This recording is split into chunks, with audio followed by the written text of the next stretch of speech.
Je pense que la réponse est non. On ne devrait pas attendre d'avoir le bac avant de penser à ce qu'on pourrait choisir comme filière de formation ou avant de penser à quel métier nous intéresse, dans quelle direction nous voulons abonder au plan professionnel. Malheureusement, il se fait que tel que le système éducatif béninois est conçu et beaucoup d'autres systèmes éducatifs en Afrique, c'est quand les enfants finissent le collège et qu'ils ont obtenu le premier diplôme universitaire qu'on pense à les orienter. En réalité, l'orientation commence très tôt, c'est-à-dire en début même du cycle et court tout le long du parcours scolaire de l'individu. C'est dit que normalement, par exemple, lorsque l'enfant doit commencer la classe de 6e, il doit avoir une première orientation. Cette orientation qui pourrait être confirmée ou, infirmée en classe de seconde. Et puis, après le bac, on vient prendre la décision liée à la filière, cette filière-là qui va déboucher sur l'emploi.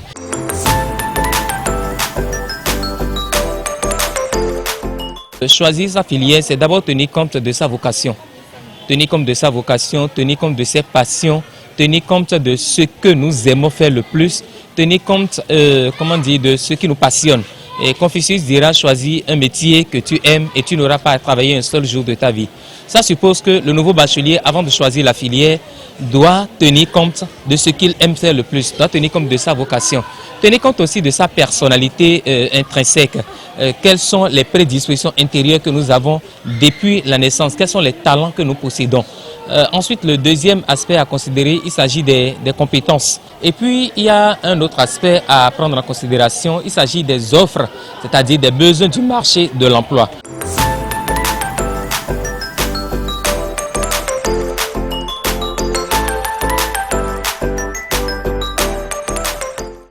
C'est vrai que c'est le parent qui débousse les moyens, mais ce n'est pas, un bénéfice pour les parents, ce ne serait pas une fierté pour ces parents-là de voir par exemple qu'après 3 ans ou 5 ans d'études, leurs enfants se retrouvent au chômage ou sans emploi. Et donc, une chose est d'investir, c'est vrai, mais l'autre est d'avoir la sagesse requise pour ne pas imposer un choix de filière aux enfants. Ce n'est pas les parents en fait qui font le travail, ce n'est pas les parents qui vont évoluer dans la profession demain, il s'agit bien évidemment des enfants. Et donc les parents peuvent, comme je le disais, accompagner. Les parents sont des boussoles, ils sont des guides. C'est aux parents d'indiquer la voie à suivre. Il est vrai, il ne faut pas se mentir. Les parents ont certaines expériences que les enfants n'ont pas forcément. Ils ont des informations qu'ils sont en mesure ou à même d'analyser, d'apprécier à leur juste valeur ces informations que les enfants n'ont pas forcément. Et c'est pour cela que les parents ne doivent pas se faire absents dans le processus d'orientation. Ils doivent être présents. Toutefois, il est indiqué que les parents soient des guides, des boussoles et non qu'ils imposent des choix.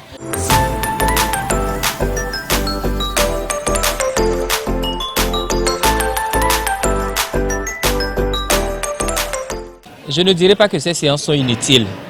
Cela sert toujours à quelque chose. On dit qu'il y a l'information, à le pouvoir. Et donc c'est déjà bien d'informer. Il faut faire une catégorisation. Il y a 2 formes d'orientation qui se font aujourd'hui. Il y a une première forme qui est formelle, celle organisée par l'État, et le ministère de l'Enseignement supérieur qui a depuis 3 ans, je crois, mis à disposition des bacheliers une plateforme aprèsmonbac.bj qui leur permet d'aller opérer des choix. Et ces choix, c'est au regard de ces choix-là qu'un comité siège pour les orienter dans telle ou telle autre filière. Ça, c'est bien ce que le ministère fait. Mais il faut le dire, ça, ce n'est pas de l'orientation, c'est de l'information. Et le ministère même le précise, c'est de l'information pour le choix des filières. À côté, il y a les séances d'orientation organisées par les ONG ou d'autres structures qui ne sont pas forcément des structures étatiques.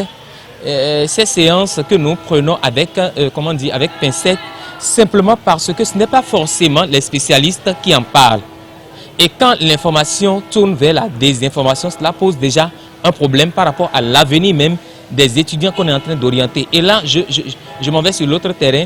Aujourd'hui, les politiques ou les aspirants politiques ont récupéré la chose. Si bien que dès que les résultats du bac sont proclamés, tout le monde devient conseiller en orientation. Ce n'est pas possible.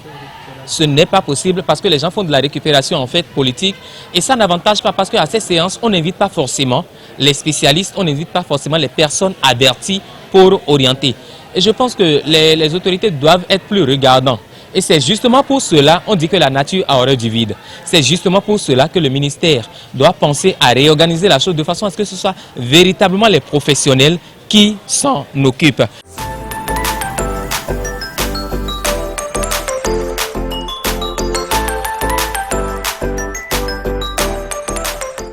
Faire l'option d'une filière qui n'a pas été notre choix, c'est déjà un blocage. Un blocage dans l'évolution.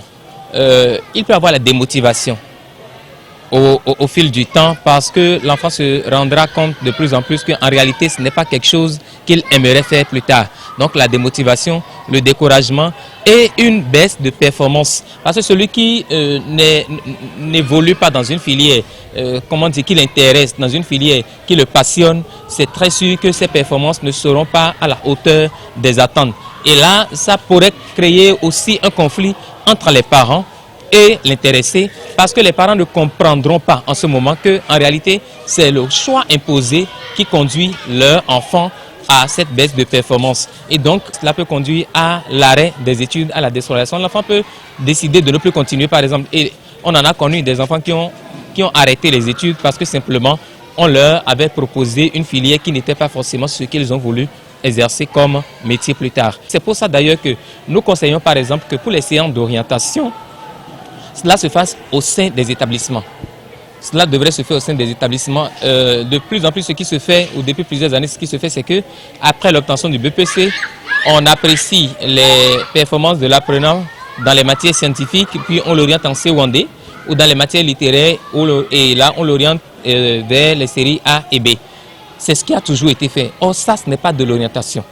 Une orientation devrait pouvoir, par exemple, faire asseoir l'apprenant même, ses parents, le professeur principal ou les professeurs qui connaissent bien cet apprenant-là, le directeur des études qui est le censeur. Et donc, ça doit être une discussion. Et dit même plus loin, aujourd'hui, sous d'autres cieux, l'orientation scolaire professionnelle se fait à base des tests de personnalité, des tests d'orientation, des tests d'intelligence, parce que autant que les enfants ils n'ont pas forcément les mêmes aptitudes face à telle ou telle autre profession, face à telle ou telle autre filière. Donc ces tests, on les fait passer aux apprenants pour confirmer, un vaste champ de professions qu'ils pourraient exercer compte tenu de leur personnalité. Donc on doit pouvoir faire tout ça. Normalement, on devrait pouvoir le faire. Malheureusement, le dispositif chez nous au Bénin ne le permet pas. Et je pense que c'est aussi le moment de convier les autorités à recruter, pourquoi pas des conseillers en orientation, ceux-là qui sont formés à l'université d'Abomey-Calavi au département des sciences de l'éducation et de la formation, qu'on recrute des psychologues pour que déjà au sein des établissements, les apprenants soient suivis par rapport à l'orientation qu'ils vont prendre après le bac, qu'on n'attende pas l'après-bac pour orienter. D'ailleurs, ce qui se fait, ce n'est pas de l'orientation, c'est de l'information. Et l'information à elle seule ne saurait suffire pour opérer un bon choix.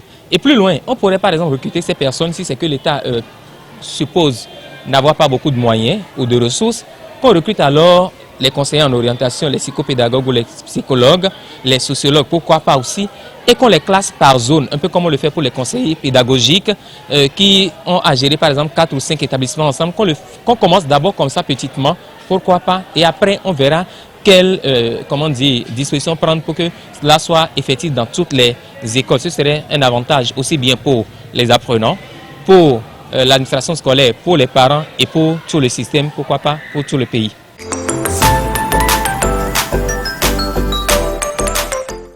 Il n'y a pas à considérer uniquement la passion pour opérer un choix. Il n'y a pas à considérer uniquement les débouchés pour opérer un choix. Il n'y a pas non plus à considérer uniquement son potentiel pour opérer un choix. Le tout, c'est un ensemble. Et il faut que le processus se fasse étape par étape. Et c'est justement pour ça que je pense que normalement, une séance d'orientation ne devrait pas prendre par exemple 1 heure de temps. Une séance d'orientation peut prendre plusieurs jours.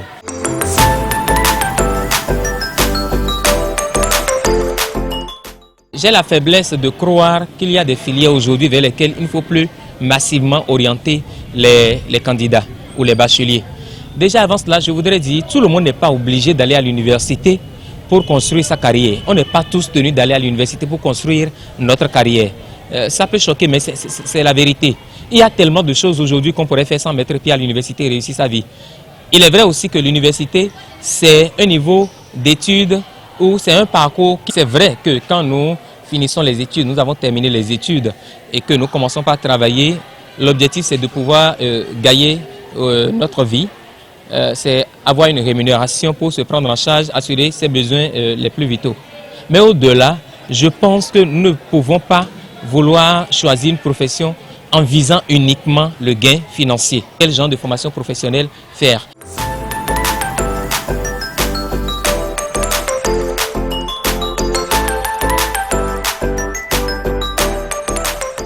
Déjà, il faut choisir la filière en tenant compte des matières, des notes obtenues dans les matières principales.